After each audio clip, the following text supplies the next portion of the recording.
a child can be negatively imprinted by one little thing, little t traumas that really wouldn't scar an adult. It's because they're hypnotized most of the time. That's just part of the development and the evolution of their brain. And she looked back and said, well, I remember that experience. It wasn't like it was buried. She just said, but I was a kid, nothing bad happened, and it was like a few minutes. I don't know why that would affect me. And I had to explain that children are much more vulnerable to upsetting experiences than adults. You know, to traumatize an adult significantly, usually you need to have a very significant experience. You know, like clients I've seen who were, you know, raped or found a dead body or were in a car accident or had severe injury or plane crash, any number of, you know, what we would call objectively large traumas, big T.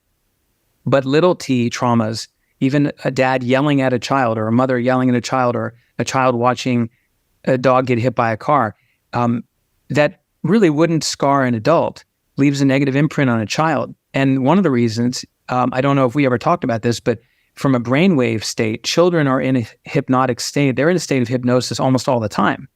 That's why they have imaginary friends. They have such a great imagination and they learn languages and everything so quickly. When adults struggle to do that, it's because they're hypnotized most of the time. That's just part of the development and the evolution of their brain, neuron-wise. So they're hyper-suggestible. And so something that might make us just sort of shrug it off, a child can be negatively imprinted by one little thing.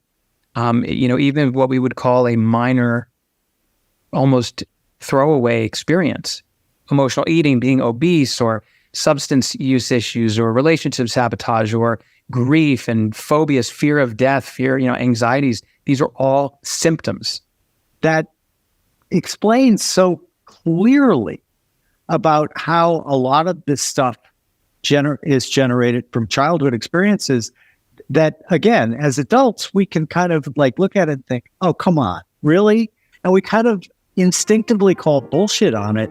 But the way you've just described it makes it infinitely easier to understand.